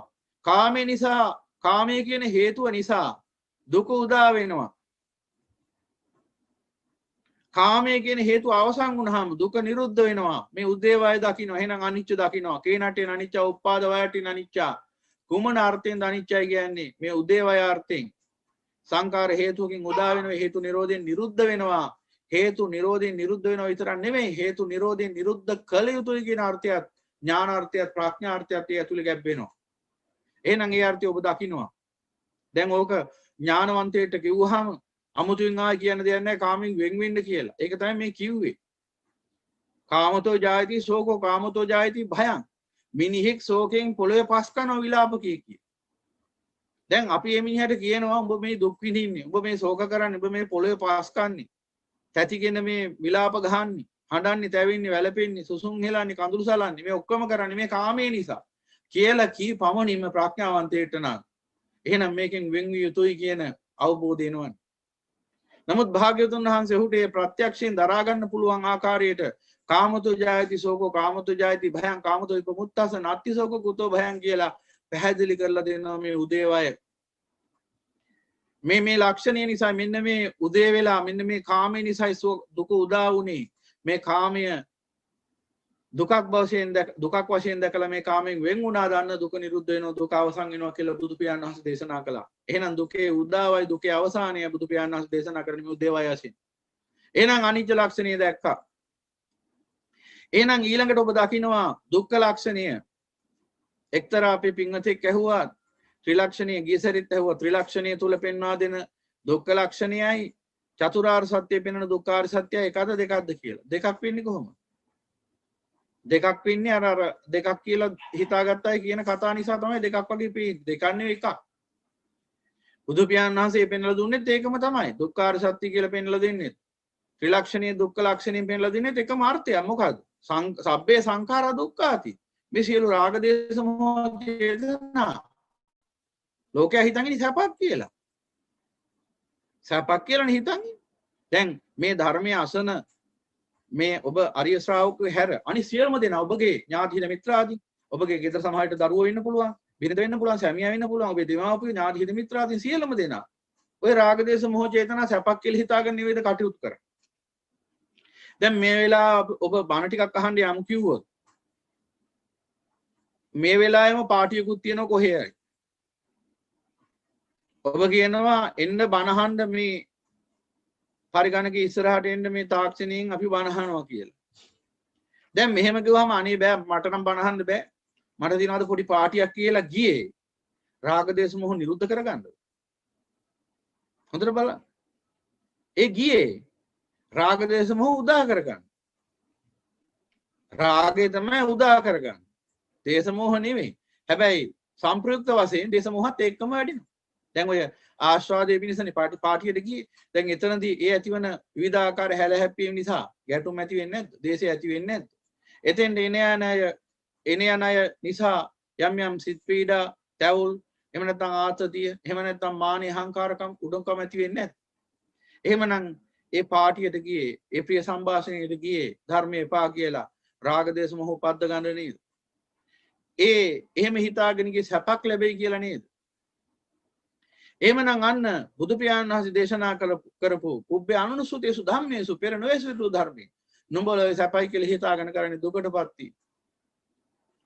නුඹලා සැපයි කියලා ලං කරගෙන තියෙන දුක සැපයි කියලා හොයාගෙන යන්නේ දුක කියලායි උන්වහන්සේ දේශනා කළේ. අන්න පෙර නොයසුතු ධර්මය. එහෙනම් සිහි බුද්ධියෙන් නැවතිලා හොඳින් අහලා ධාරණය කරගෙන හිතලා බලන්න ඕන ඒ ධර්මයේ. එතකොට අන්න තේරෙන්න ගන්නවා වැටහෙන්න ගන්නවා අවබෝධ වෙනවා. එහෙනම් අන්න පෙන්නලා දුන්න බුදු පියාණන් වහන්සේ මේ සියලු සංඛාර දුකටයි හේතු වෙන්නේ. එහෙනම් සංඛාර සැපක් කියලා අපි හිතන් ඉන්නේ. ලෝකයා හිතන් ඉන්නේ. බුදු පියාණන් වහන්සේ පෙන්නලා දෙනවා සංඛාර දුක. සබ්බේ සංඛාර දුක්ඛාද සියලු සංඛාර දුකක් වශයෙන් යදා පඤ්ඤාය පස්සති ප්‍රඥාවෙන් බලන්න. අත නිබ්බිතති දුක් යන්නේ දාට කාමෙන් අත මිදෙන්නේ. ඇයි ඒ කොහොමද කාමෙන් අත මිදෙන්නේ? ඔහු දකිනවා මේ කාමේ නිසා සංඛාර හටගන්නේ කියලා. කාමේ සැපයි කියලා හිතාගෙන ඉන්නකන් සංඛාර හටගන්න නවත්තන්න බෑ. ඒක තමයි අවිජ්ජාව කිව්වේ. එහෙනම් මෙන්න මේ අවිජ්ජාව ඇතිකල්ලි සංඛාර උපදිනවා කියලා යමෙක් නුවණින් දැක්කට පස්සේ න්‍යාය ධර්මයේ දැන් මොකද වෙන්නේ? අත නිබ්බෙන්තති දුක්ඛේ කාමෙන් අත මිදෙනවා. අමතුන් ආයේ කාමෙන් වෙන් වෙව් කියලා කියන්න දෙයක් නැහැ. ඥානවන්තයෙක් නම් ප්‍රඥාවන්තයෙක් නම් සත්පුරුෂයෙක් නම් ධර්මයේ න්‍යාය දැක්කට පස්සේ ආයෙ ඇඟිල්ලෙන් එනන කියන්න දෙයක් නැහැ කාමෙන් වෙන් වෙයල්ලා කියලා. තමන්ටම නිගමනයක් වෙනවා ප්‍රඥාවෙන්. එහෙනම් කාමයේ ඇසුරු කිරීම කාමයේ සැපයි කියලා හිතාගෙන ඒ පසුපස හඹා යෑම විනාශයක් කියලා නුවණින් දකින්න ගන්න. එදාට දකින්නවා මේ රාගේ මේ කාමයේ නිසා මේ කාමයේ සැපයි කියලා හිතාගෙන ඉන්න මේ මුලාසහගත මානසිකත්වයේ නිසායි හිතේ රාග දේශ මොහ උපදින්නේ. රාග චේතනා, දේශ චේතනා, මොහ චේතනා උපදින්නේ. මොනවද මේ රාග දේශ මොහ චේතනා කියන්නේ? අන්නර ගමේ ගොඩේ ඉන්න අත්තමුත්තට ධර්මයේ තෝරගන්න පුළුවන්. කොහොමද? රාග දේශ මොහ චේතනා ගහම ටිකක් සංකීර්ණ වෙන්න පුළුවන් කෙනෙක්ට. එහෙම නැත්නම් සංකාර ගහම ඊටත් වඩා සංකීර්ණ වගේ පේනවා. තව සුද්ධ සිංහලෙන්ම කිව්වොත් මොනවද රාග දේශ මොහ චේතනා කියන්නේ? චේතනහම් බෙක්වේ කම්මං වදාමි. ඔය චේතනා කියලා කිව්වහම උතන දැනගන්න ඕන චේතනාව කියලා කිව්වේ උතන මොන චේතනාවටද? රාග දේශ මොහ සහිත චේතනාවට. රාග දේශ මොහ සහිත චේතනාවට සංචේතනාවට. නැතුව චේතනා කියලා මූලික චෛතසිකයට නෙවෙයි. එහෙම වුණොත් රහතන් වහන්සේටත් කර්ම රැස් වෙනවා කියලා වැරදි අවබෝධයකට එනවා. මොකද සබ්බචිත්ත සාධාරණ චෛතසික වල එක චෛතසිකයක් තියෙනවා චේතනා කියලා. ඒක රහතන් වහන්සේට සකස් වෙනවා. මම ඉස්සෙල්ලත් කිව්වා කිසිම ක්‍රියාවක් කරන්න බෑ චේතනාව සකස් නොවි. එතකොට චේතනාව නෙවෙයි වැරද්ද තියෙන්නේ. චේතනාව එක්ක රාග දේශ මොහ මුසු වීමයි. එහෙමනම් අන්නේ රාග දේශ මොහ මුසු වෙච්ච චේතනාවලට තමයි සංචේතනා කියන්නේ. එහෙනම් භාග්‍යතුන් වහන්සේ චේතනහම් බික්කවේ කම්මං වදාමි කියලා දේශනා කරන්නේ මේ රාග දේශ මොහ චේතනා කර්මයේ බවයි. මොහොතක් පාසා ක්ෂණයක් පාසා හිතේ උපදින මේ රාග දේශ මොහ චේතනා තමයි කර්මයේ වශයෙන් කර්ම භවයේ බහගන්නේ කර්මයේ හැටියට. නානාක්ෂණික කර්ම ශක්තිය කිව්වේ ඒකයි. ඒ ක්‍රියාවලිය තුළින් උපදින ශක්තියටයි කර්ම ශක්තිය කියන්නේ. එහෙනම් මේ චේතනා උපාදන ශක්තියටයි කර්ම ශක්තිය කියන්නේ. එහෙනම් මේ චේතනා තමයි කර්මය. එයින් උපදින ශක්තියයි කර්ම ශක්තිය. එහෙනම් පින්වතුනි මේ අපි කාමයේ සැපයි කියලා හිතාගෙන ඉන්න තාක්කල් කර්මයේ සමුදේ වෙනව හට ගන්නව නවත්තන්න බෑ. අනන්ත සංසාරේ ඉඳලා කී වතාවක් පොළවේ හැපෙන්නේ නැද්ද අපේ කර්මයේ මගේ කර්මයේ කිය කී. කී වතාවක් හඬා වැළපෙන්නේ නැද්ද? කී වතාවක් අහසට පොළවට සාප කරන්නේ නැද්ද? මේ කර්මයේ කී වතාවක් කියන්නේ නැද්ද? කවදා මේ කර්මෙන් නිදහස් වෙන්නේ තියනවාද? කවදාද මම මේ කර්මෙන් නිදහස් වෙන්නේ? මොන කර්මයක්ද යකෝ මේක? යනාදි වශයෙන් කර්මයට කොච්චර දොස් නගන්නේ නැද්ද? අනන්ත සංසාරේ ඉඳලා කර්මයට දොස් නගමින් ආවා. අහසට පොළොවට සාප කරා මිසක් මේ කර්මය හටගන්නේ කොතනින්ද? මේ කර්මය අවසන් කළ හැකි කෙසේද කියලා අවබෝධ කරගත්තේ නැහැ. අද වුණත් අඥානයන්ට ඒ උමනාව නැහැ. අදත් ඕන කර්මයේ සමුදය කරගන්නමයි. ඒකයි ධර්මයේ එපා කියන්නේ. ඒකයි බණ අහන්න බෑ කියන්නේ. අදත් ඕන කර්මයේ රැස් කරගෙන සංසාරේ යන්න වැඩපිළිවෙලක් උදා කරගන්න. එවනම් පින්වතුනි ඔන්න දකින්න දැන් අපි එහෙනම් මේ සියලු සංඛාර දුකටයි හේතු වෙන්නේ කියලා. අන්න එදාටයි අපි හොයාගන්නේ මේ සංඛාර එහෙනම් උපදින්නේ කුමක් හේතුවෙන්ද? අවිජ්ජා හේතුවෙන්. අවිජ්ජා කියේ මොකද්ද? කාමයේ සැපයි කියලා හිතන් ඉන්නේ. එහෙනම් ඥානවන්තයෝ වහාම ඒ චින්තනය අත්හරින්න. ප්‍රඥාවෙන් ඒ චින්තනය පරිවර්තනය වෙන අනිත් පැත්තට. අන්‍ය අවස්ථාවටයි සෝවාන් ඵලය කියන්නේ. මේ න්‍යාය ධර්මයේ යමෙක් නුවණින් ප්‍රඥාවෙන් අවබෝධ කරනකොට මොකද වෙන්නේ? ඔහුගේ චින්තනය අනිත් පැත්තට හැරෙනවා. පටිසෝත වෙනවා. සෝතේ කියන්නේ සැඩපහර කිව්වේ කාමයට. කාමේ නැමැති සැඩපහරට අහු වෙලා කාමේ සැපයි කියලා අර ගඟට අහු වෙච්ච මිනිහා ගඟේ පහළට ගහගෙන යනවා වගේ. කාමේ නැමැති සැඩපහරට අහු වෙලා ඔහේ ගහගෙන ගියා මේ සංසාරේ කොච්චරක් දුරක් ගහගෙන ගියාද කියලා දන්නේ නැහැ. ඔය කාමේ නැමැති සැඩපහර සතර අපාය ඇතුලින් ගැලුවේ වැඩි හරියක්ම කාලයක්. 130ක් නිර ඇතුලින් ගියේ. යොදුන් ගණන් උස ගිනිදැල් මැද්දෙන් ගියේ. පෙරේතෝලක ඇතුලින් ගියේ. අසුර ලෝක ඇතුලින් ගියේ. තිරිසන් ලෝක ඇතුලින් ගියේ. අප්‍රමාණ දුගතීන්හි අප්‍රමාණ දුක් විඳින්න තමයි මේ කාමයේ නිමිති සැඩපහරට අහු වෙලා ගහගෙන ගියේ. කොහෙද යන්නේ මොනවක්වත් දන්නේ නැහැ. ගඟේ ගහගෙන යන එක දන්නේ නැහැ. කොයි ලෝකෙද යන්නේ මොනවද වෙන්නේ අවසානයේ කියලා. ඒ වගේ මේ කාමයේ නිමිති සැඩපහරට අහු වෙච්ච අඥාන ලෝක සත්‍යය ඔන්න ඔය සැඩපහරට අහු වෙලා බලාගෙන හිටියා මිසක් කොහෙටද යන්නේ මොකද වෙන්නේ මොකක්වත් දන්නේ නැහැ. සිද්ධ වෙන ඕනම ව්‍යසනයකට මුහුණ දෙන්න බලාගෙන යන්න ඕන. ගඟක සැඩපහරකට අහු වෙච්ච මිනිහෙට කිසිම බලාපොරොත්තුවක් ඇති කරගන්න බෑ. සිද්ධ වෙන්නේ මොන විපත්තියද? ඒ ඕනෑම විපත්තියකට මුහුණ දෙන්න යඥානිය සූදානම් වෙන්න ඕන. ගඟට පැන්නනම්. ප්‍රපාතයකටද ඇද වැටෙන්නේ? මහා හෙලකටද ඇද වැටෙන්නේ? විශාල ගල් කුළු කොටකටද ඇද වැටෙන්නේ? මොන විපත්තිය සිද්ධ වුණත් මහා භයානක අගාධයකටද ඇද වැටෙන්නේ? එහෙම දන්නේ නැහැ. සැඩපහරට අහු වුණා නම් සැඩපහර යන ඕනෑම අතකට ගිහිල්ලා සිද්ධ වෙන ඕනෑම විනාශයක් දරා ගන්න ඒ පුද්ගලයා සූදානම් විය යුතුයි. ඒ වගේ තමයි මේ කාම සැඩපහර. මේ කාම සැඩපහර මරණින් පස්ස සත්‍ය කොහේ අරන් යනවද දන්නේ නැහැ. මරණින් පසු විතරන්නේ මරණින් පෙරත් බලන්න. මිනිස්සු මොනතරම් අධාර්මික විදිහට ජීවත් වෙනවද මේ ලෝකේ? ඔබටම පේනවා අමුතුවෙන් එකෙන්කට කියන්න දෙයක් නැහැ. මිනිස්සු මේ ලෝකේ කොයිතරම් අපරාධ කරනවද? ප්‍රාණඝාතය, අදත්තාදානය, කාමීත්‍යාචාරය, මුසාවාදය, පිසුනාවාචය, පරුසාවාචය, සම්ප්‍රපලාප, අවිජ්ජා, ව්‍යාපාද, මිත්‍යා දෘෂ්ටි අනාදී වශයෙන් දස අකුසලයේ කී දෙනෙක් යෙදෙනවද? ඇයි මේ කාමයේ නැමැති සැඩපහරට අහු වෙලා ගහගෙන යනවා. මං කිව්වනේ ඒ කාමයේ නැමැති සැඩපහරට අහු වෙලා ගහගෙන යනකොට Taman දුමනාදී කරගන්න විදිහක් නැහැ. සැඩපහරට අවශ්‍ය දේ තමයි කරන්නේ. සැඩපහරට කැමති තැනකින් සැඩපහරට පසුබිම හැදෙන තැනකින් සැඩපහර ගලනවා. ඒකට අහු වෙච්ච සත්‍යය ඒ සියලු විනාශයන් දරාගෙන ගමන් කරනවා. එහෙමනම් පින්වතුනි මේ කාමයේ මහා භයානක සැඩපහරක්. මෙන්න මේවා තේරුම් ගත්තට පස්සේ බණහලා මොකද වෙන්නේ? මේ සැඩපහරේ තවදුරටත් ගමන් කරන්න අවශ්‍ය නැහැ. වහාම මේ සැඩපහරින් ඉවත් විය යුතුයි කියන අන්නේ ප්‍රඥාවේ තීරණයත් එක්ක වීරිය නැගිලා මොකද වෙන්නේ? අනිත් පැත්තට හැරෙනවා වහාම. ඒකේ මොකද සැඩපහරින් පාටිසෝත ප්‍රතිසෝත සැඩපහරට විරුද්ධ අතට හැරෙනවා. දැන් මොකද වෙන්නේ? ඔහු උඩුගම් බලා යන්නේ. ඔහු සැඩපහරට විරුද්ධ අතට උඩට යන කෙනෙක්. පහළට ගියොත් වෙනසෙන්න වෙනවා. ඒ නිසා දැන් ඉහළට යන කෙනෙක් බවට පත් වෙනවා. මෙන්න මේ චින්තනයටපත් වුණාම මොකද වෙන්නේ? පටිසෝත චින්තනයටපත් වුණාම පටිසෝතගාමී වුණාම මොකද වෙන්නේ? අන්න අවිජ්ජාව දුරු වෙනවා. කාමයේ සැපයි කියලා තිබිච්ච සියලුම මුලා සහගත මානසිකත්වය ක්‍රමානුකූලව හිතින් පහ වෙලා යනවා. දැන් මොකද වෙන්නේ? අවිජ්ජා නිරෝධෝ සංකාර නිරෝධා කියලා සංකාර නිරුද්ධ වෙන්න පටන් ගන්නවා. රාග දේශ මොහ චේතනා නිරුද්ධ වෙනවා. එහෙමනම් රාග දේශ මොහ චේතනා නිරුද්ධ වෙනවා කියවෙන තවත් විදිහට ගත්තොත් කර්මය නිරුද්ධ වෙනවා. එහෙනම් නැවත උපතකට අවශ්‍ය කරන හේතු එකින් එක ෂේ වෙලා යනවා. මුලින්ම වෙන්නේ සතර අපායේ උපතට තියෙන හේතු ටික සහ මුලින්ම ෂේ වෙලා යන එක. ඒ தත්ත්වයට ආවම තමයි චතුහපායෙහිච විප්පුම්බුත්තෝ චචාபிඨානානි අබබ්බෝ කාතුන් යනාදී වශයෙන් සෝවාන් ඵලයටපත් වෙන්නේ. සතර අපායේ උපතට තියෙන සියලු හේතු ටික නැසනවා. ඒ උතුම් ධර්මාභෝධය. ඊට සකදාගාමී ඵලයට යනකොට මොකද වෙන්නේ? කාම ලෝකයේ එකවතාවක් විතරක් උපදින තත්වයකට තියෙන හේතු විතරක් ඉතුරු උප්පත්තීන්ට තියෙන හේතු ටික නැසිලා යනවා. අනාගාමී ඵලයට පත් වෙනකොට මොකද වෙන්නේ? සියලු කාම ලෝක අතික්‍රමණය කරමින් කාම ලෝකයේ උපතට තියෙන සියලු හේතු නැසවසන් කරලා රූපාවචර සහ අරූපාවචර කියන තලවල උපත පමණක් ඉතුරු වෙනවා.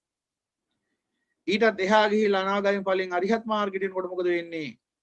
සියලු උප්පත්ති සංයෝජන අවසන් වෙනවා. භව සංයෝජනයක් විතරක් ඉතුරු වෙනවා. අරිහත් මාර්ගානුගාමිකයටත් අන්තරා භවික තත්ත්වයකට පත් වෙන්න පුළුවන් නිසා භව සංයෝජනයක් ඉතුරු වෙනවා. උත්පත්ති සංයෝජන හේවත් කාම ලෝක, රූප ලෝක, අරූප ලෝක කියන සියලු ලෝකවල තියෙන උපත අවසන් වෙලා යනවා. ඒ උපතට තියෙන හේතු අවසන් වෙලා යනවා.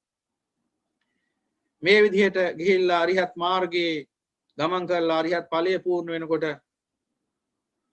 මාන උද්ධච්ච අවිජ්ජා කියන ඉතුරු සංයෝජන තුනත් අවසන් වුණාම 31 තලයේම උපතට තියෙන හේතු අවසන් කළා වෙනවා. කීනා ජාති උසිතම් බ්‍රහ්මචර්යයන් කතං කරණීයන් නාපරං ඉත්තත්ථයාති පජානාති කියලා දාට දැනගන්න. ජාති අවසන් වුණා, බබසර වැස අවසන්. ඒ උතුම් වූ නිර්වාණය උදෙසා තවදුරටත් කළ යුත්තක් නැත. උපත අවසන් කියලා දාට දැනගන්න ඔය උත්තමයා. එහෙමනම් මෙන්න මේ විදිහට පින්වතුනි මේ කාම සැඩපහරින් නිදහස් වෙලා කාමයේ දුක බව ප්‍රඥාවෙන් අවබෝධ කරගෙන ඒ පටිසෝත චින්තනයටපත් වුණාම මොකද වෙන්නේ? සියලු දුකෙන් නිදහස් වෙන්න. නිවනටපත් වෙන්න. එහෙමනම් අන්නේ ධර්මතා ටික දැන් දකින්නවා. අනිච්ච ලක්ෂණය දැක්ක දැන්. හේතුවක් නිසා උදා වෙන ලක්ෂණයත් හේතු නිරෝධයෙන් නිරුද්ධ වෙන ලක්ෂණයක් දැක්කා. ඊළඟට දුක්ඛ ලක්ෂණය දැක්කා. මේ සැපයි කියලා හිතාගෙන උදා කරගත්තේ දුකක් බව දැක්කා. ඊළඟට අනත්ත් ලක්ෂණයක් දැන් අපි දකින්න ඕන. යමක් දුක නම් එහි ගතියුතු සාරයක් තිබෙනවාද? ජරා ව්‍යාධි මරණ ශෝක පරිදේව දුක්ඛ දෝමනස උපායාස. ධර්මය නොදත් අඥාන අසෘතවත් පෘථග්ජනයා මේ ටික කොහොමද ගන්නෙ? මගේ කියලා. මගේ ජරාව, මගේ ව්‍යාධිය, මගේ මරණය, මගේ ශෝකය, මගේ පරිදේවය, මගේ දුක්ඛ, මගේ දෝමනස්ස, මගේ උපායාස කිය. දුක්ඛ ස්කන්ධය මගේ කරගෙන අඥානිය. අසාරේ සාරමතිනෝ. අසාර දුකක් සාරයි කියලා අල්ලගෙන ඉන්නවා. තවදුරටත් උත්සාහ කරන්නේ මෙරි මෙරි ඉපදී අතරතුරේ දහස්වරේ මෙරි ආයි මේ දුක්ඛ ස්කන්ධය මගේ කිය මේ සංසාරයන්. එහෙනම් මේ අසාර ධර්මයක් සාරයි කියලා අල්ලගෙන ඉන්නේ අඥානිය. ඒකයි බුදු පියාණන් වහන්සේ දේශනා කළේ. එහෙනම් යමක් දුක නම් ඒ අසාරයි කියලා දැන් ඒකම ඔබට වැටහෙනවා ප්‍රඥාවෙන්. තවදුරටත් ඒ අසාර ලක්ෂණ මම පෙන්වලා දෙන්නම් පටිසමුප්පාදයට අනුව. ආත්මී සාරයෙන් ශූන්‍යයි. මේ මම කියලා මගේ කියලා ගතියුතු ධර්මතාවද? ජරා ව්‍යාධි මරණය ශෝකේ පරිදේව දුක්ඛේ දෝමනසේ උපායාස. මේවා නැවත නැවත මම මගේ කියලා සමුදය කළ යුතු ධර්මද? එහෙම නැත්නම් මේවා සහ මුලින්ම සදාතනික වශයෙන් අවසන් කළ යුතු ධර්මද කියලා අන්න ප්‍රඥාවෙන් නිගමනයක් එන්නේ. එතකොට මොකද වෙන්නේ? දැන් එයාට පේන්න ගන්නවා කාරණා ගොඩක්. එහෙනම් එයාට පේනවා දැන් අනිත්‍ය ලක්ෂණය පේනවා මේ ගාථාව තුලින්. උදේවය ලක්ෂණය දැක්කා.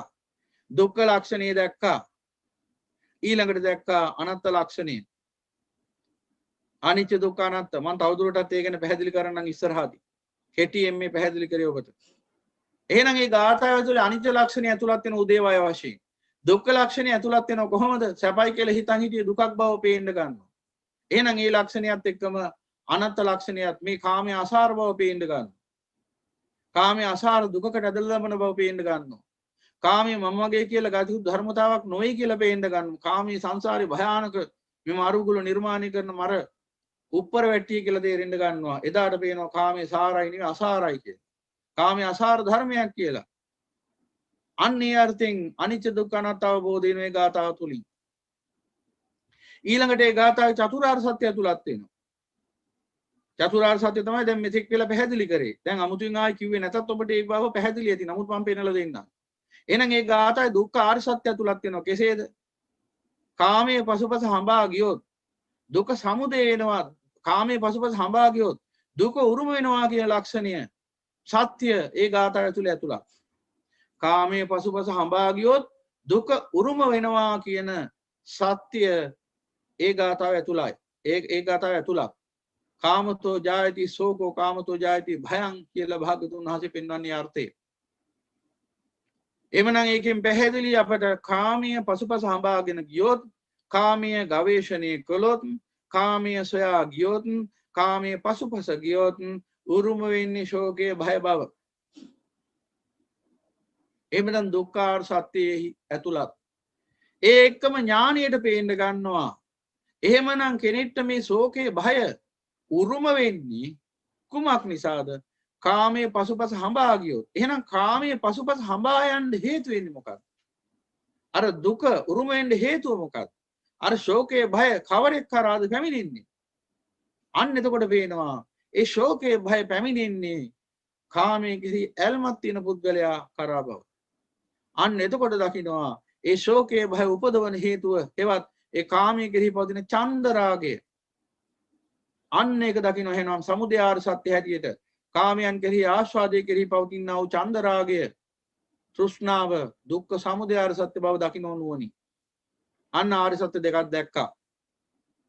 එහෙනම් පළමුවෙනි පදයේ ඇතුලේ උදය කියන ලක්ෂණය ඇතුළත්.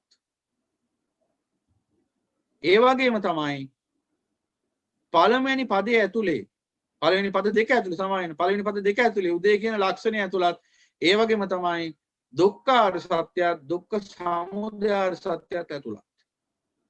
ඊළඟට දෙවැනි පද දෙක අරගෙන බලමු. දෙවැනි පද දෙකෙන් කියන්නේ මොකද්ද? කාමෝද්දීප මුත්තස්ස නත්තිසෝපගතෝ භය. අන්න බුදු පියාණන් වහන්සේ පෙන්වනවා මොකද්ද? යෝ චන්දරාග විනයෝ චන්දරාග පහනං ඉදන් නිස්සරණ. අන්න නිරෝධාර සත්‍ය පෙන්වනවා. මොකද්ද නිරෝධාර සත්‍ය කියන්නේ? මේ සියලු රාග දේශ මොහ චේතනා නිරුද්ධ වෙන්නේ මෙන්න මේ ආකාරයෙන් කියන යථාබෝධය. එහෙනම් අන්න දකින්නවා කාමෙන් වෙන් වූ කල්ලි. කාමෙන් වෙන් වෙන්නේ කවරෙක්ද? මේ හිත ඇතුලේ කාමයේ සැපයි සැපයි කියලා තදින් වැළඳගෙන බැඳගෙන නිකම් බොරුවට කාමෙන් වෙන් වෙලා ඉන්න එකක් ගැන නෙමෙයි බුදු පියාණන් වහන්සේ දේශනා කරන්නේ. සමහරවිට ගතින් කාමී ස්පර්ශ වෙන්න පුළුවන්. ලෝකයා පනවන කාමී. හැබැයි සිතින් අත්හැරලා නම් තියෙන්නේ. ඒක ලෝකයට පේන්නේ නැහැ. එහෙනම් අවබෝධයෙන් වෙන්වීමක් මේ තියෙන. එහෙනම් අන්න කාමය දුකක් කියලා කෙනෙක්ට අවබෝධ වුණාම මොකද වෙන්නේ? ඔහු කාමයෙන් වෙන් වෙනවා, අවබෝධයෙන් වෙන් වෙනවා. එදාට මොකද වෙන්නේ? අවිජ්ජා නිරෝධෝ සංඛාර නිරෝධා කියලා සියලු සංඛාර නිරුද්ධ භාවයටපත් වෙනවා. එහෙනම් අන්න ඒ සත්‍ය නුවණින් දකිනවා. අන්න ඒකට කියනවා නිරෝධාර සත්‍ය. මොකද්ද නිරෝධාර සත්‍ය කියන්නේ? දුක නිරුද්ධ වන්නේ කෙසේද? දුක නිරුද්ධ වන්නේ කෙසේද කියලා දකින්න. දුක අවසන් වන්නේ මෙන්න මේ ආකාරයෙන් කියලා නුවණින් දකින්න. එහෙනම් කාමයෙන් වෙන් වුණාම දුක අවසන් වෙනවා කියලා නුවණින් දකින්නවා. ඒකට කියනවා දුක්ඛ නිරෝධාර සත්‍ය. එහෙනම් හතරවෙනි ආර්ය සත්‍ය දුක්ඛ නිරෝධගාමිනී පටිපදා ආර්ය සත්‍ය අන්න ප්‍රඥාවට වැටහෙන්න ගන්නවා. ප්‍රඥාවට ගෝචර වෙනවා දුක්ඛාරි සත්‍ය දුක්ඛ නිරෝධගාමිනී පටිපදා ආර්ය සත්‍ය මොකද්ද? කාමයෙන් වෙන්වීමෙන් දුක නිරුද්ධ වෙනවා නම් එහෙනම් කරන්න තියෙන දැන් කාමයෙන් වෙන් වෙන්න කාමයේ පිළිබඳ තියෙන චන්දරාගේ හිතින් අත්හැර දැමීමයි. චන්දරාගේ දුරු කිරීමයි. එහෙනම් ඒකට යම්කිසි ප්‍රතිපදාවක් තියෙන්න ඕන. ඒ ප්‍රතිපදාව කෙබඳු ප්‍රතිපදාවක්ද? ප්‍රඥාව මුල් කරගත්ත ප්‍රතිපදාවක්. එහෙනම් මොකද්ද වෙන්න ඕන? මෙන්න මේ කාමී ආස්වාදයේ ආදීනෝ නුවණින් දකිමින් වාසය කරන්න ඕන. එහෙමනම් කාමී ආස්වාදයෙන් ආදීනව නුවණින් දකිමින් වාසය කිරීමෙන් මේ සියලු දුකෙන් සදාටම නිදහස් වෙනවා කියන යථාර්ථය දකිනකොට දුක්ඛ ආර්ය සත්‍ය, දුක්ඛ සමුදය ආර්ය සත්‍ය, දුක්ඛ නිරෝධ ආර්ය සත්‍ය, දුක්ඛ නිරෝධගාමිනී පටිපදා ආර්ය සත්‍ය කියන චතුරාර්ය සත්‍යම දකින්න. එකවර එක චිත්තක්ෂණයක් ඇතුලේ මේ සත්‍ය හතර විද්‍යමාන වුණාම ප්‍රඥාවට එය ප්‍රඥාව විසින් ස්ථිරසාර අවබෝධයක් වශයෙන් ප්‍රත්‍යක්ෂ කරගන්න. එදාට නිගමනය ලැබෙනවා මාර්ගඵල සිත පහළ වෙලා. එයින් පස්සේ ඔහුගේ චින්තනය තුළ පරිවර්තනයක් සකස් වෙනවා. ඒ පරිවර්තනය විසින් නිවන දක්වාම රැගෙන යනවා. එහෙනම් අන්නේ தත්ත්වයට ඇසෝවාන් කියන්නේ. එහෙනම් අර අතින් අනිත්‍ය ගන්ධ කියන තරුණයාට එදා ධර්මාබෝධය ලැබෙන යන්නේ ආකාරයි.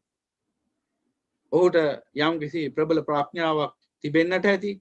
බුදු පියාණන් වහන්සේගේ දේශනා උද්දේශ නිर्देश පටිනිर्देश වශයෙන් විග්‍රහ කරන්නට ඇති. ඒ දේශනාව තුළදී ඒ තරුණයා අවබෝධ කරගත්තේ ওই ගාථාවෙන් පෙන්වන අර්ථයයි. එහෙනම් පින්වතුනි, කාමතෝ විප්පමුත්තස්ස නාත්තිසෝකෝ ගෝතෝ භයං කියන පද දෙක ඇතුලේ දුක්ඛ නිරෝධාර සත්‍යය, දුක්ඛ නිරෝධගාමිනී පටිපදාර සත්‍යයත් ඇතුළත් වෙන. එහෙනම් ඒ අර්ථයෙන් ඒ ගාථාව තුළ චතුරාර්ය සත්‍යයත් ඇතුළත්. අනිත්‍ය ලක්ෂණය ඇතුළත් වෙච්ච බව දැක්කා, දුක්ඛ ලක්ෂණය ඇතුළත් වෙන බව දැක්කා, අනන්ත ලක්ෂණය ඇතුළත් බව දැක්කා, ඊළඟට දැක්කා ඔබ චතුරාර්ය සත්‍යයත් ඇතුළත් බව. එහෙනම් අපි දැන් බලමු පටිච්චසමුප්පාදය ඇතුළත් වෙන්නේ කොහොමද කියලා. පටිච්ච සමුප්පාදය තුලින් පෙන්වලා දෙන්නේ මොකද්ද? සමුදය ධර්ම සහ නිරෝධ ධර්ම. යංකේච සමුදය ධම්මං සබ්බන්තං නිරෝධ ධම්මන්ති. යම් ධර්මයක් හේතුවකින් සමුදය වෙනවාද, ඒ හේතු නිරෝධයෙන් ඒ ධර්මතා නිරුද්ධ වන ඒ න්‍යාය ධර්මයේ පටිච්ච සමුප්පාදයෙන් භාගතුන් වහන්සේ පෙන්වා දෙන්නේ. ඉතිමාස්මින් සතිදං හෝති මසුපාදදං uppajjiti. ඉතිමාස්මින් අසතිදං හෝති මස නිරෝධාය මනිරුද්ධති. මේ හේතු ඇති කල්ලි මෙසේ වේ, මේ උපන් කල්ලි මේ උපදී. මේ හේතු නොමැති කල්ලි මෙසේ නොවේ, මේ නූපන් කල්ලි මේ නූපදී අනාදි වශයෙන් පෙන්වන්නේ යන්නේ පටිච්චසමුප්පාද න්‍යාය. එහෙනම් ඒ න්‍යාය දැන් උතන්දී කොහොමද ගැලපෙන්නේ බලන්න. කාමයේ ඇති කල්ලි මෙසේ වේ. මොකද මෙසේ වේ? දුක් විඳින්න සිදුවේ. හඬන්න වැළපෙන්න සිදුවේ. ශෝක කරන්න, බයටපත් වෙන්න සිදුවේ. එහෙනම් කාමයේ පිළිබඳ චන්දරාගේ උපන් කල්ලි දුක උපදී. එහෙනම් ඒ බව දකින්නේ අපි අනුලෝම පටිච්චසමුප්පාදයෙන්. කාමයේ සැපයි කියලා හිතන් ඉන්න නිසායි අවිජ්ජා පත්‍ය සංඛාර, සංඛාර පත්‍ය විඥාන, විඥාන පත්‍ය නාම රූප යනාදී වශයෙන් දුක්ඛ ස්කන්ධයේ සමුදය වෙන්නේ. එහෙමනම් දුක්ඛ ස්කන්ධයේ සමුදය වෙන්නේ මේ කාමයේ නිසායි. අන්න එහෙනම් අපි දකිනවා පළවෙනි පද දෙකෙන් අනුලෝම පටිච්චසමුප්පාදය. එහෙම නැත්නම් සමුදය ධර්ම දකිනවා. එහෙමනම් කාමතෝ ජායති සෝකෝ කාමතෝ ජායති භයං කියන පද දෙකෙන් පෙන්නන්නේ සමුදය ධර්මයි. සමුදය ධර්ම විතරක් නෙවෙයි, මේ සමුදය ධර්මයන්ට මුල් වෙන හේතුවත් පෙන්වා දෙනවා භාගතුන් වහන්සේ. අසිරිමත් වූ මහා ශාස්ත්‍රවරයන් වහන්සේ ඒ හේතුවත් පෙන්වා දෙනවා. ඒ ධම්මා හේතුප්පවවා තේසං හේතු තථාගතෝ ආහ. අනුන්වහන්සේ හේතුව පෙන්වලා දෙනවා. ඔය ශෝකයේ භය මෙන්න මේ කාමයේ නිසයි හටගෙන තියෙන්නේ. ශෝකයේ බය සමුදය වෙන්නේ, දුක්ඛ ස්කන්ධයේ සමුදය වෙන්නේ මෙන්න මේ කාමයේ නිසයි. එහෙමනම් අන්න බුදු පියාණන් වහන්සේ පෙන්වලා දෙන හි නිරෝධයත්, නිරෝධ ධර්ම කාමතයුප මුත්තස්ස. දැන් බණහලා ඔහුගේ චින්තනය පටිසෝත චින්තනය බවට පත් වෙනවා. අනුසෝත චින්තනය පටිසෝත චින්තනය බවට පත් වුණා. දැන් මොකද වෙන්නේ? ඔහුගේ ලෝකෝත්තර දෘෂ්ටිය අවදි වුණා. ධම්මස පහළ වුණා. දැන් පේනවා නිවන් මඟ. දැන් එහෙනම් පේනවා මොකද්ද? මේ අවිජ්ජාව දුරු කල්හි, එහෙම නැත්නම් මේ කාමයේ සැපයි කියන මේ මුලාසහගත මානසිකත්වයේ දුරු කල්හි අවිජ්ජා නිරෝධෝ, සංඛාර නිරෝධා, සංඛාර නිරෝධෝ, විඤ්ඤාණ නිරෝධා යනාදී වශයෙන් දුක්ඛ ස්කන්ධය නිරෝධ වෙන බව. ඒව මේ තස්ස කේවලස්ස දුක්ඛඛන්දස්ස නිරෝධෝ හෝති කියලා නිවනේ පිහිටන බව. අන්න ඒ අනුසාරයෙන් දකින්නවා පළමුවෙනි පද දෙකෙන් සමුදය ධර්මත්, සමුදය ධර්මයන්ට හේතුවත්, දෙවන පද දෙකෙන් නිරෝධ ධර්මත්, නිරෝධය සිද්ධ කරන ආකාරයත්, නිරෝධය සිද්ධ වෙන ආකාරය. එහෙනම් ඒ ගාථාවෙන් ඒ ආකාරයෙන් පළමුවෙනි පද දෙකෙන් සංසාරේ උදා වෙන ආකාරය දුක්ඛ ස්කන්ධේ උදා වෙන ආකාරය දැක්කම අනුලෝම පටිසමුප්පාදය දකින්න. දෙවන පද දෙකෙන් සංසාරේ නිරුද්ධ වෙන ආකාරය දුක්ඛ ස්කන්ධේ නිරුද්ධ වෙන ආකාරය දැක්කම පාටිලෝම පටිසමුප්පාදය අවබෝධ වෙනවා. ඒ ආකාරයෙන් අනුලෝම පටිලෝම පටිසමුප්පාද දැක්කම අන්නර කිව්ව ත්‍රිලක්ෂණය චතුරාර්ය සත්‍ය පටිසමුප්පාදය යන ආදි වශයෙන් පරියාය තුනම අවබෝධ වෙනවා පද වශයෙන් නැතත් අර්ථ වශයෙන්. දැන් ඒක මේ විදිහට දේශනාවකින් කුමන හෝ භික්ෂුන් වහන්සේ කෙනෙක් පැහැදිලි කරලා දුන්නාම ඒ ධර්මාබෝධයේ ලද අරිය ශ්‍රාවකයාට වැටහෙන්න ගන්න ඔය කියන අවබෝධය මා තුල දැන් තියෙනවා මේ බණ අසා කියලා. හැබැයි පද වශයෙන් දක්වන්න ඔවුන්ට ධර්ම ඥානයක් නැති නිසා පද වශයෙන් මේක පෙන්නන්න බෑ. අර්ථ වශයෙන් උන් දකින්න මේ කියන උද්දේවය, මේ කියන අනිත්‍ය දුක්ඛ අනාත්ම කියන ලක්ෂණ, මේ කියන චතුරාර්ය සත්‍ය, මේ කියන සමුදය නිරෝධ කියන ධර්ම. එහෙමනම් මෙන්න මේ ගාථාව තුළ ඔය ආකාරයෙන් ත්‍රිලක්ෂණයත් චතුරාර්ය සත්‍යයත් පටිච්චසමුප්පාදයට ඇතුළත් වෙනවා. එහෙමනම් පින්වතුනි මේ ත්‍රිලක්ෂණය චතුරාර්ය සත්‍ය පටිච්චසමුප්පාදය කියලා නම් තුනකින් හඳුන්වන්නේ කුමක්ද? මේ සසර උදා කරන ධර්මත් සසර නිරුද්ධ කරන නිරෝධ ධර්මත් බුදු පියාණන් වහන්සේ මේ පරියාය තුنين පෙන්නනවා. මේ සංසාරේ උදා කරන ධර්ම සහ සංසාරේ නිරුද්ධ කරන මේ නිරෝධ ධර්ම ලක්ෂණ වශයෙන් පෙන්වීම, ලක්ෂණ වශයෙන් දැකීම ත්‍රිලක්ෂණයේ හැටියට අනිත්‍ය දුක්ඛ අනාත්ම කියන ලක්ෂණ තුනක් වශයෙන් පෙන්වනවා. ඒ වගේම මේ සංසාරය පිළිබඳ යථාර්ථය, මේ සමුදය සහ නිරෝධය පිළිබඳ මේ යථාර්ථය, මේ සසර මෙසේ උදා වෙනවා මෙසේ නිරුද්ධ වෙනවා කියන මේ යථාර්ථය සත්‍ය හතරක් වශයෙන් පෙන්වද්දී චතුරාර්ය සත්‍ය කියනවා අපි ඒකට. ඒ වගේම තමයි මේ සංසාරී යථාර්ථය ධර්මතා දෙකක් වශයෙන් පෙන්වද්දී අපි ඒකට පටිච්ච සමුප්පාදය කියනවා. එහෙනම් පින්වතුනි මේ සංසාරයේ යථාර්ථය මොකද්ද? මේ සත්‍ය අවිද්‍යාව නිසා දුක් විඳිනවා. සත්‍ය අවිද්‍යාව නිසා දුක්ඛ ස්කන්ධයක් සකස් කරගෙන දුක් විඳිනවා. දුක්ඛ ස්කන්ධයටම තමයි සත්‍ය කියලා පනවන්නේ සම්මුතික වශයෙන්. නමුත් සත්‍ය වශයෙන් සත්‍ය කියලා පනවන්න ස්කන්ධයක් හෝ ධර්මතාවක් මිහි නෑ. ඒ බව ගැඹුරින් දකින්න ඕන පරමාර්ථ අර්ථයෙන්. නමුත් සම්මුතියේදී අපි තේරුම් ගන්නවා සාංශාරික වශයෙන් සත්‍යයක් මේ දුක්ඛ ස්කන්ධයක් සමුදය කරගෙන දුක් විඳින්නේ මේ අවිද්‍යාව නැමැති හේතුව නිසායි කියලා. ඒ වගේම දකින්නවා මේ අවිද්‍යාව නිරෝධ වූ කල්ලි ඒ දුක්ඛ ස්කන්ධය අවසන් කියලා. මෙන්න මේ කියන යථාර්ථයේ ලක්ෂණ වශයෙන් දකිද්දී අනිත්‍ය දුක්ඛ අනාත්ම කියනවා. සත්‍ය වශයෙන් දකිද්දී චතුරාර්ය සත්‍ය කියනවා. ධර්මතා වශයෙන් දකිද්දී සමුදය නිරෝධය හෙවත් මේ පටිසමුප්පාදය කියලා අපි දකිනවා. එහෙනම් ඔන්න ඔය ආකාරයෙන් කාමතෝ ජායති සෝකෝ කාමතෝ ජායති භයං කාමතෝ විපමුත්තස නත්ති සෝකෝ කුතෝ භයං කියන ගාථාවේ අර්ථය ත්‍රිලක්ෂණයට අනුකූලවත් චතුරාර්ය සත්‍යයට අනුකූලවත් පටිච්චසමුපාදයට අනුකූලවත් දකින්න පුළුවන්කම තියෙනවා. ඔය පරියාය තුنين අවබෝධ වෙන එක සත්‍යයි. ඒ සත්‍යය තමයි මේ සියලු කාමියෝ දුකට හේතු වන බව. මේ සියලු කාමයන්ගෙන් වෙන්වීම සදාතනික සැපේ බව. ඒ යථාර්ථයයි අවසාන කෙනෙක්ට අවබෝධ වෙන්නේ. එහෙනම් ඒ යථාර්ථය පසක් කරලා දෙන්නයි භාග්‍යතුන් වහන්සේ එක එක පුද්ගලයාගේ ඉන්ද්‍රිය ධර්මයන්ට අනුකූලව ත්‍රිලක්ෂණ පරියායෙන් චතුරාර්ය සත්‍ය පරියායෙන් පටිච්ච සමුප්පාද පරියායෙන් මේ යථාර්ථය සංසාර යථාර්ථය පෙන්වා දෙන්නේ. එහෙමනම් අද දේශනාවේ ආරම්භයේදී ඒ ගාථාවේ අර්ථය